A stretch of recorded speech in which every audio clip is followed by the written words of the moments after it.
नमस्कार, आप देख रहे हैं द जेएनएफ न्यूज और मैं हूं आपके साथ नीतू सिंह। इस समय मेरे साथ आरटीओ जम्मू मौजूद है। बातचीत करते हैं। सर, ई ऑटो और ई रिक्शा पर मीटर इंस्टॉलेशन को लगातार देखकर जो है विवाद जो है बढ़ता चला जा रहा है। ऐसे में जब से ये ऑर्डर निकला है तब से हम देख रहे हैं कि जो ऑटो यूनियन वाले हैं वो इस चीज को नकारते हुए नजर आ रहे हैं। आपका इस पर क्या कुछ कहना है?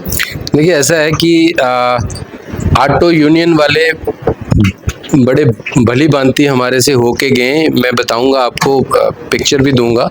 जो रजिस्टर्ड जितने भी ये ऑटो ई रिक्शा वाले हैं, चाहे वो ब्लैक ऑटो वाले हैं, वो यहाँ हमारे साथ, उनके साथ हमने मीटिंग्स की हैं। ई रिक्शा पे मीटर के लिए हमने नहीं कहा। सबसे पहले मैं आपको बता दूं कि ई रिक्शा पे मीटर के लिए नहीं कहा हमने। ई ऑटो और ब्लैक जो ऑटो है, जो पेट्रोल वर्जन का ऑटो है, उसके लिए हमने कहा है। क्योंकि ई रिक्शा पे ये कह रहे हैं कि स्पीडोमीटर है कोई, हम मतलब हमारी ऑलरेडी कास्ट इतनी कम है, हम कहाँ इंस्टॉल करेंगे, तो उसको हमने फिलहाल होल्ड पे रखा था। हमने कहा कि जो ई ऑटो और ई जो हमारे दूसरे ब्लैक ऑटो हैं जो पेट्रोल वर्जन वाले, उनको हमने कहा है कि आप लोग ये मीटर इंस्टॉल करें। क्योंकि जो रेट एनहांस हुआ है, गवर्नमेंट द्वारा इस रेट को एनहांस किया गया है बहुत ही जद्दोजहद के तहत। तकरीबन 6 महीने की इस प्रोसेस रहता है। इसमें पता नहीं कितनी कमेटियां रहती हैं जो इसको एक एक छोटे छोटे पैरामीटर को देखती हैं, और उसके बाद फाइनल होके ये कैबिनेट से अप्रूव होके ये रेट जो है, ये इस रेट की जो हाइक हुई है, वो उसका ऑर्डर जो है ऑफिशियली एसआरओ के तहत ये निकलता है। और ये 30 तारीख को हमारे वर्दी ट्रांसपोर्ट कमीशन साहब ने ये इशू किया था। लेकिन ये जो भी सैंक्शंस हैं, ये कैबिनेट की रहती हैं। रेट गवर्नमेंट तय करती है, ना कि कोई इंडिविजुअल, कोई एक आदमी।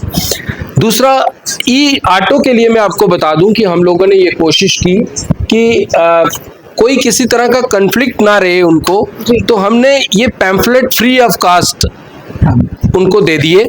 हम दे रहे हैं, हमारी टीम्स अभी भी दे रही हैं। उनके जितने भी रिप्रेजेंटेटिव हमारे पास आए, उनको हमने प्रोवाइड कर दिए कि आप ये डिस्प्ले कर दीजिए। इसमें तमाम वो रूट्स हैं जहां पे ये लोग चलते हैं। क्योंकि यात्रा के दौरान हमारे पास बहुत से मेहमान पूरे हिंदुस्तान भर से आएंगे।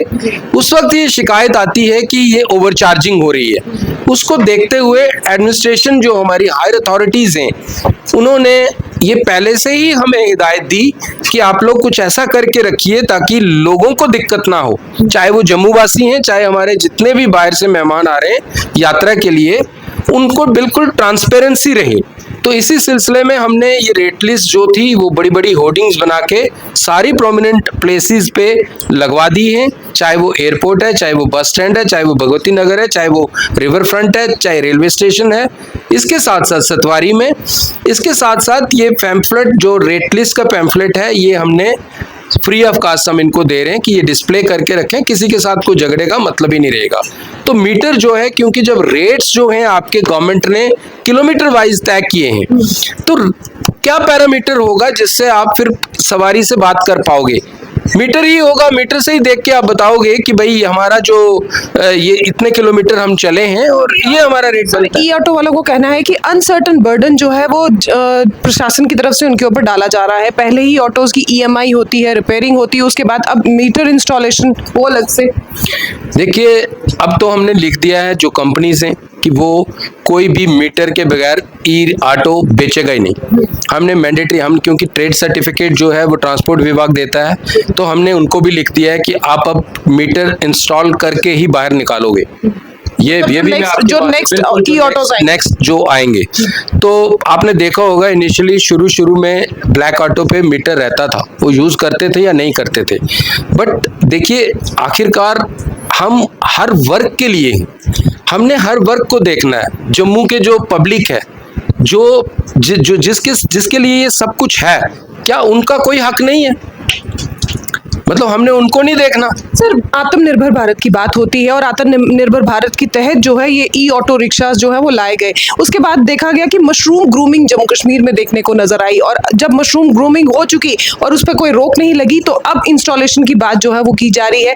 कहीं ना कहीं ये जो युवा है उनको बरगलाने का प्रयास नहीं हो रहा? देखिए, ऐसा है कि ये फ्री पॉलिसी थी, सब्सिडी भी दी गई, इसमें कोई दो राय नहीं है।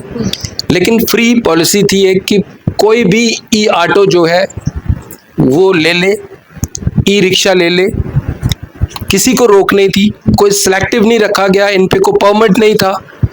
लेकिन आप खुद देखें हमारे जम्मू में ये आरटीए जो होता है, रीजनल ट्रांसपोर्ट अथॉरिटी, उसके डोमेन में ये रहता है कि ये सारी चीज़ों को सुचारू रूप पे चलाए। जब ये इतने मात्रा में ये लोग आ गए तो अब ये चीज़ें कहाँ से आती हैं? ये भी तो पब्लिक डोमेन से ही उठ के आती हैं। पब्लिक ही बताती है कि सर ये परेशानी है हमारी, इसको रेक्टिफाई करिए। ये चीज़ें अब आप देखें पोर्टल पे आए दिन 50 कंप्लेन होती है मेरे से ओवरचार्जिंग होगी। जनाब इनको मीटर क्यों नहीं है? अब किलोमीटर आपने तो रेट लिस्ट निकाल दी, तो ये क्यों नहीं है? तो ये पब्लिक से ही डिमांड रहती है कि सर ये सुधार ये जो है ये होने चाहिए। तो मुझे लगता है कि जो किराए इनके 18% से भी ज़्यादा कई जगह पे बढ़े हैं, अच्छा एक हैंडसम किराया इनको दिया गया है। दूसरा, आज तक कोई एक ई ऑटो वाला या ई रिक्शा वाला मुझे ये बता दे कि उसको मीटर नहीं लगा था तो हमने उसको सीज कर दिया। कोई एक बता दे। ये जितने भी सीजर हुए ये वो लोग हैं जिनकी फिटनेस नहीं थी, जिनका इंश्योरेंस नहीं था, जिनके पास लाइसेंस नहीं थे, अंडर एज लोग चला रहे थे, तो वो तो नहीं होने देंगे। मीटर के लिए कोई एक आदमी आ जाए, मैं आपके माध्यम से कहता हूं, हम ये कह रहे हैं कि ये लगाओ, ये आपकी सेफ्टी, आपकी लड़ाई के बचने के लिए ये अनिवार्य है। हमने उसका हल भी निकाला, ये पैम्फलेट भी हम दे रहे हैं कि भाई ये रेट्स हैं, ये लगा के चलिए। अगर आपकी जेब में आज 3,000 रुपये नहीं है या 2500 नहीं है या 700 नहीं है, जी आरटीओ साहब कहते थे 700 से, भाई 700 से शुरू होता है। अलग अलग कंपनियां हैं, हम थोड़ी कहेंगे वहां से जाओ, वहां जहां से आपका मन करता आप लीजिए। तो हमने ये एक अल्टरनेट रखा कि भाई आप लोग ये डिस्प्ले करिए, जब आपके पास बनता है तो लगा लीजिए। अब वो कहते हैं कि हमें मीटर से कोई दिक्कत नहीं है, मीटर हम लगा लेंगे। उनके जो लीडर है वो कहते हैं मीटर का क्या है, मीटर तो हम लगा लेंगे, लेकिन ये रेट ही गलत है। तो कह रही है चलेगा भी नहीं ज्यादा चैलेंज। आप रेट मुझे बताएं, रेट तो गवर्नमेंट तय करती है, और रेट मैंने आपको बताया कि बहुत से पैरामीटर देख के रेट तय किए जाते हैं। बड़ी बड़ी कमेटीज हैं, हाई पावर्ड कमेटीज हैं जो इन चीजों को देखती है। तो आप कैसे ये कह सकते हो कि, और उल्टा लोगों को गलत धारणा ये दे रहे हैं कि आरटीओ साहब ने ये फरमान कर दिया, ट्रांसपोर्ट कमिश्नर ने ये गवर्नमेंट डिसाइड करती है कि रेट क्या होंगे, और बहुत से पैरामीटर्स को मद्देनजर रखते हुए छोटी छोटी चीजों को देखा जाता है। गाड़ी जब जो उसका चेसिस आता है वहां से लेके गाड़ी का खर्चे तक लास्ट कितना रहता है, रजिस्ट्रेशन से लेके आपका जो ड्राइवर का खाना से लेके, ड्राइवर की ट्रिप से लेके, बैटरी की लाइफ से लेके, फैब्रिकेशन, हर पैरामीटर देखा जाता है। तो ये गलत जो एक धारणा है, इसके लिए मैंने आज रिक्वेस्ट की थी सबको कि लोगों को ये बताएं कि ये कोई एक आदमी या एक कोई ऑफिसर तय नहीं करता, ये कमेटीज रहती हैं, एक नहीं बहुत सी कमेटीज, जिससे ये स्क्रीन होके तय होके फाइनली कैबिनेट अप्रूवल होता है, उसके बाद कोई ऑर्डर या एसआरओ निकलता है। शुक्रिया। तो आप देख सकते हैं ये लिस्ट मेरे हाथों में, अमरनाथ यात्रा जो है वो जल्द ही शुरू होने वाली है, और जिसको लेकर तमाम इस समय तैयारियां जो है वो काफ़ी ज़्यादा तेज़ हो चुकी हैं। और ये लिस्ट जो है इस समय बाहर आ चुकी है कि ई ऑटो या ई रिक्शा कोई भी मनमाना रेट जो है वो यात्रियों से वसूल ना कर सके, जिसको लेकर आरटीओ जम्मू से हमारी बातचीत भी हुई है। अब इस पूरे इंटरव्यू के बारे में क्या कुछ कहना चाहते हैं कमेंट सेक्शन में अपनी राय जरूर रखिए, और इसी तरह की अपडेट्स के लिए आप जुड़े रहिएगा द जेएनएफ न्यूज़ के साथ। कैमरा पर्सन सोनू कोहली के साथ मैं Neetu Singh, the JNF news के लिए। धन्यवाद।